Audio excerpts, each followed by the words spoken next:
Bonjour et bienvenue sur Chat ira mieux demain, le podcast 100% félin. Je m'appelle Amandine Pénaranda, anciennement assistante dentaire et désormais comportementaliste. Je partage chaque mois tous mes conseils et mes astuces à travers différents sujets qui sont abordés autour du chat, autant en prévention que pour des problématiques déjà bien présentes. Si votre chat urine partout, s'il vous mord, miaule en pleine nuit et si vos chats se bagarrent, que ce soit depuis quelques semaines seulement ou depuis des années, il n'est jamais trop tard. Si cet épisode vous plaît, n'hésitez pas à vous abonner, à me laisser votre avis depuis votre plateforme d'écoute préférée ou bien à le partager à quelqu'un qui pourrait en avoir besoin. Maintenant, installez-vous confortablement et bonne écoute!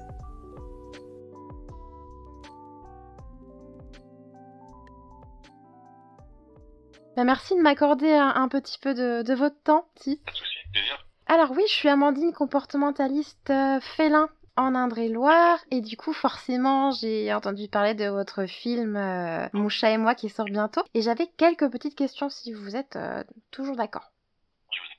Déjà je voulais vous poser la première question, c'était de savoir si vous voulez peut-être un peu vous présenter votre film rapidement.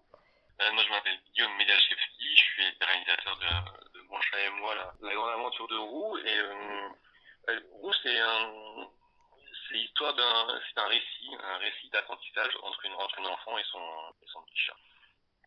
On résume ça comme ça. D'accord. Et qu'est-ce qui vous a amené en fait à choisir ce film particulièrement, cette histoire-là d'une petite fille avec son chat? Alors au départ c'est issu d'un roman de Maurice Genevoix qui s'appelle Roux. Maurice Genevoix est très connu pour avoir écrit des bouquins sur la guerre de 14, mais très peu pour ce côté, son côté nature. Donc là, c'est issu d'un bouquin que j'ai réadapté librement, parce que ce bouquin a été écrit en 1931. Et il y avait pas mal d'ingrédients beaucoup trop datés pour pouvoir parler à toutes les familles. Donc là, c'est une libre adaptation de ce livre-là. J'ai vu, il me semble que Jessica Serra aussi, il y a une nouvelle édition qui va sortir, c'est ça, hein? C'est ça. J'ai hâte de le lire du coup. Ayant vu le film, vraiment, j'ai adoré. C'est vrai que je trouve que les émotions, des fois, il n'y a même pas besoin de parler, d'expliquer quoi que ce soit. On voit bien les émotions de Roux qui passe, s'il est content, s'il n'est pas content. Ouais, c'est beaucoup de temps. Et le secret de ce genre de film, c'est prendre le temps d'observer l'autre, d'observer l'animal. Et si on prend le temps, on se rend compte que l'animal a une palette d'émotions incroyables. Tout à fait. Et le choix de ce petit chat roux, du coup, ce petit chat tigré qui est adorable, pourquoi lui, spécifiquement? Dans le livre, c'est un petit chat noir, et là c'est compliqué parce que la couleur noire est très très compliquée pour apercevoir les émotions. Donc j'ai choisi de trouver un petit chat tigré d'abord, qui est assez commun en fait, justement pour pouvoir parler à tout le monde. C'est important pour moi. N'importe quelle famille, n'importe quel enfant qui verrait le film pourrait vraiment identifier Roux à son animal aussi.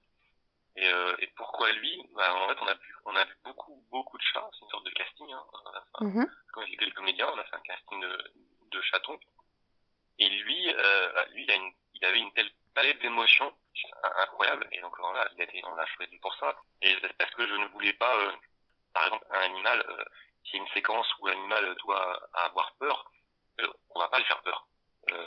On va pas le contraindre, on va pas lui faire peur. Donc, on va prendre un chat qui naturellement a peur.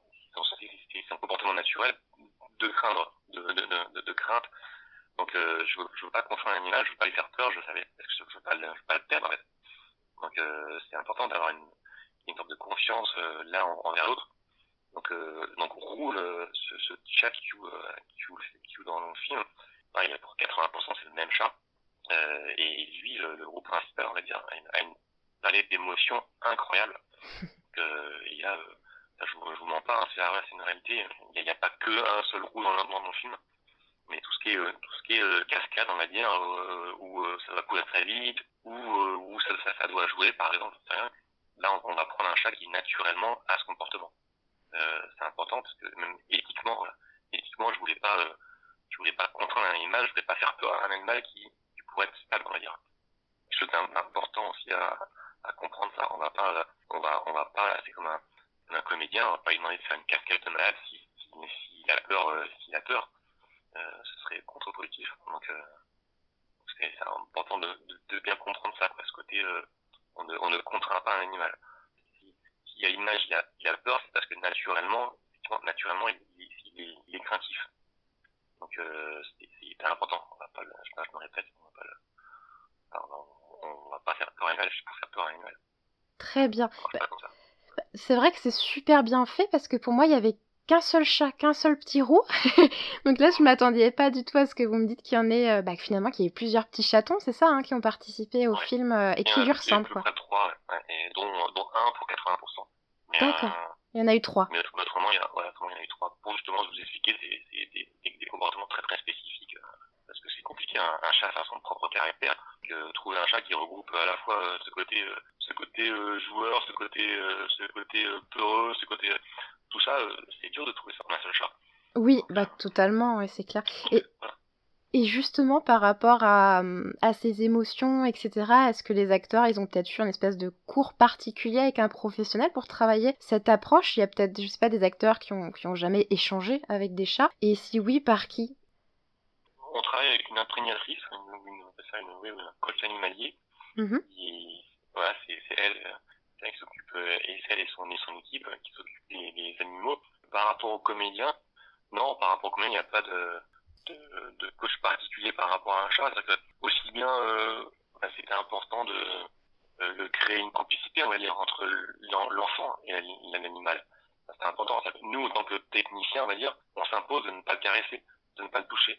Parce que la relation, elle doit se faire entre l'enfant et l'animal, et pas entre l'animal et les techniciens et autres. Donc effectivement, si on veut qu'à l'image, il y ait une complicité, il faut qu'il y en ait une en dehors du tournage. Donc avoir un chat qui se couche à côté d'une enfant et qui dort avec elle, si avant il n'a pas créé de lien, ça marchera pas. Ce sera totalement artificiel. Ça, on n'a pas envie de ça. C'est plus du temps passé l'un avec l'autre, en fait. C'est plus ça qui se fait, voilà.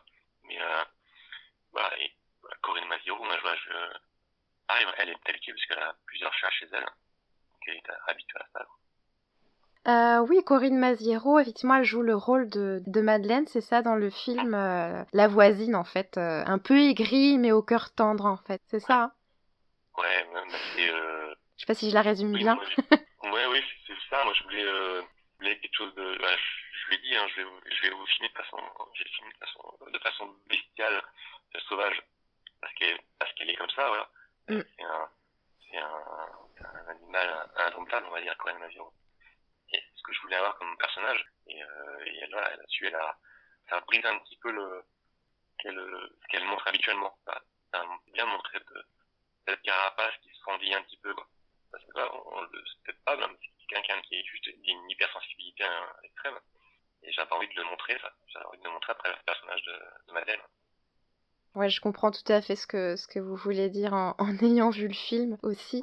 Oui. Et du coup, ce petit chat roux, au moment même où nous parlons, en fait, où est-ce qu'il se trouve? Est-ce qu'il y a peut-être un membre de l'équipe qui aurait craqué, qui aurait adopté un des chats? Ça se passe comment pour les chats maintenant? Moi, je voulais le prendre, et puis comme je partais en tournage juste après, et qu'il était encore tout petit, je l'ai pas pris. Et non, il est chez Muel Beck, qui est l'imprégnatrice des animaux. Donc non, il est chez elle avec ses autres copains chats, quoi. J'ai pas de nouvelles depuis quelques semaines, mais non, il va bien, il vit sa vie de chat avec ses autres copains chats, quoi. Donc, mais non, personne, moi, je pouvais le reprendre moi, et après les autres avaient tous des chats, donc on s'est pas battu pour reprendre Roux, quoi. Moi, j'aurais bien aimé, mais je partais trop loin. Ouais, je comprends.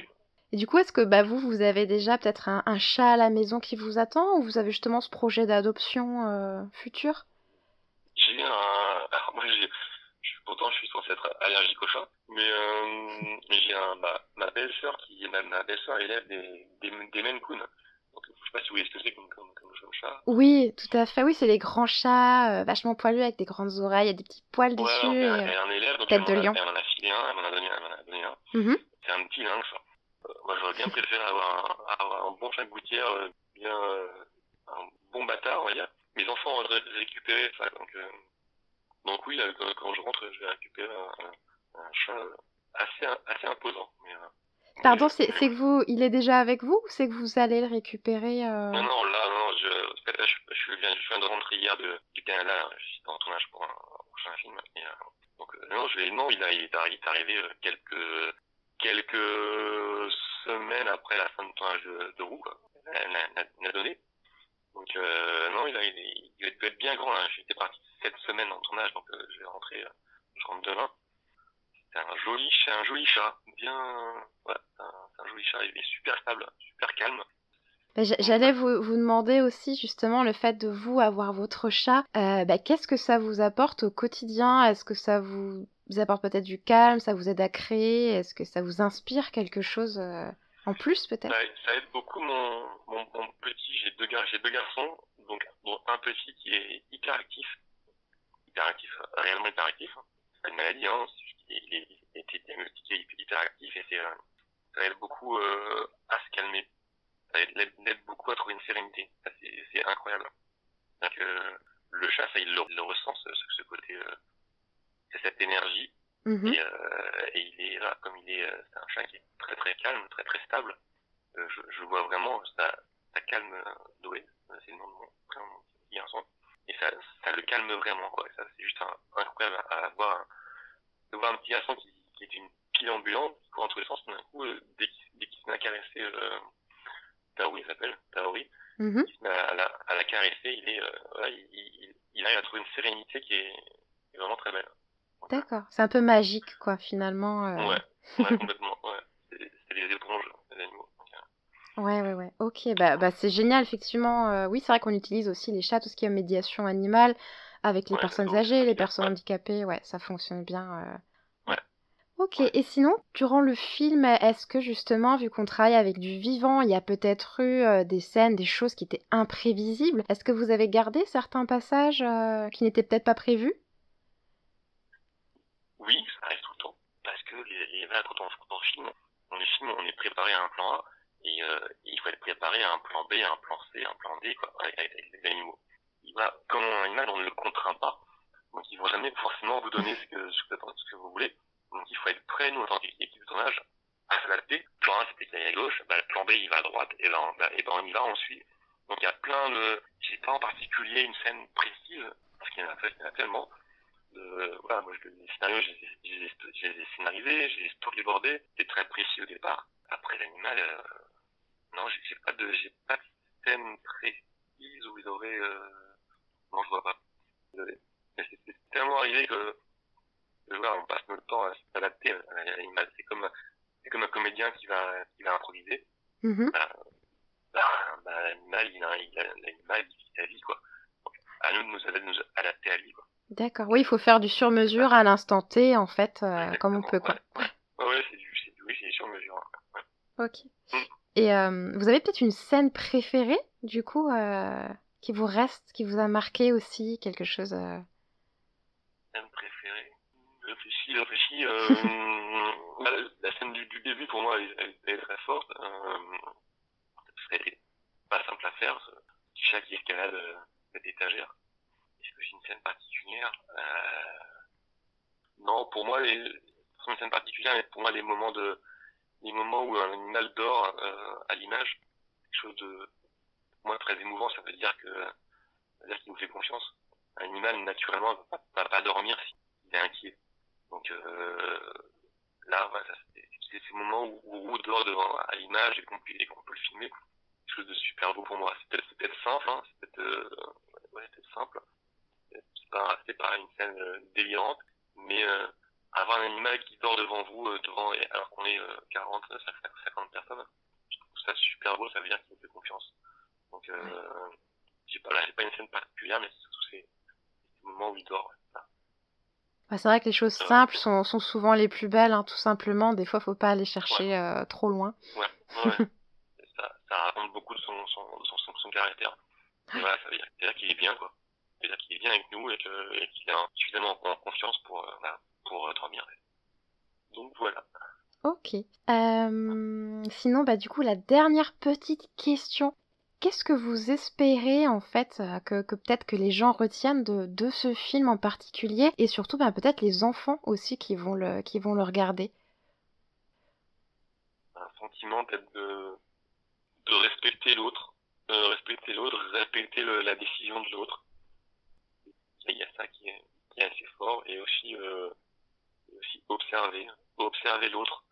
Ça c'est je sais pas si c'est qu'on retient, mais ce côté respect de l'autre. On retient pas un individu s'il aime partir, Ouais, le respect de l'animal. L'animal, c'est pas un médicament. Ça peut être un compagnon, ça peut être une écoute, mais c'est pas un médicament. Pas si je réponds à une question. Hein. Mais Oui, tout à fait, oui. Non, c'est respect de l'autre et ce que j'aimerais, c'est effectivement il y a ce côté apprentissage de la vie. Et ça, c'est aussi une partie importante du film. Oui, effectivement, un chat, ça grandit beaucoup plus vite qu'une enfant, en l'occurrence. Et il faut accepter ça. Il faut accepter que, ça y est, moi, je suis encore une enfant, mais toi, tu deviens un adulte. Et il faut, ça, c'est un truc qui est pas simple, pas évident pour un enfant à comprendre. Mais, voilà, c'est pas forcément un truc que je rester chez l'autre. Mais en tout cas, juste, si les films que je fais pouvaient à retrouver une discussion entre les parents et les enfants, ne serait-ce que pour débloquer les situations et autres. Là, moi, sur le premier, à Aïlo, il y a une mère qui m'a dit, mais votre petit Rennes, Aïlo, il va aider mon enfant à grandir.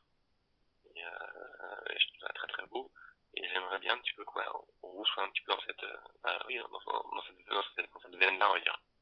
Et un chat, ça peut être un animal de compagnie. Ça peut vraiment aider à grandir, mais il y a un moment où il faut laisser partir, parce que ça devient laisser partir. Faut accepter que lui devient un adulte. D'accord. Donc voilà, c'est très clair.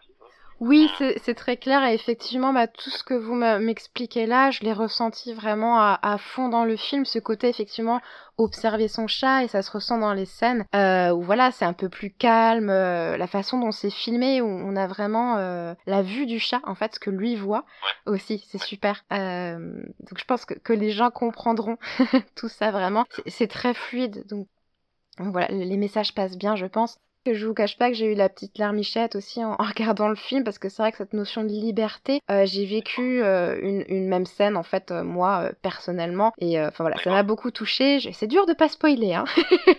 mais voilà, vraiment c'est super, et c'est vrai que je pense quand moi j'ai arrêté le film, je me suis dit mince, la suite, c'est déjà fini. Ah oui, un ou deux, ah oui. Un petit peu, hein, C'est vrai que j'ai eu ce ressenti-là de me dire, c'est dommage, c'est déjà fini. Ouais. Je crois que de toute façon, on vous retrouve bientôt aussi pour votre prochain film en décembre 2023, c'est ça, Kina et Yuk? Oui, Kina et Yuk, ouais, le 27 décembre, ouais, le prochain. Ouais. En Arctique, dans le Yukon, ouais. D'accord, et ce coup-ci, ce sera avec des petits renards alors, c'est ça? Des deux petits renards arctiques. Ouais, super, ok. Deux petits renards, un blanc et un noir. J'ai hâte aussi de le visionner. Alors, merci beaucoup en tout cas pour toutes vos réponses, et vraiment de vous être pris le temps. Avec plaisir. Je vous souhaite une bonne journée, alors une bonne continuation. Merci. Merci à vous, au revoir. Retrouvez ce film Mon chat et moi. On va pouvoir suivre leur histoire, leurs aventures à partir du 5 avril. Il sera disponible dans toutes les salles en France, donc je vous conseille vraiment d'aller voir ce film. En attendant, je vous souhaite une bonne journée et je vous dis à bientôt pour le prochain épisode.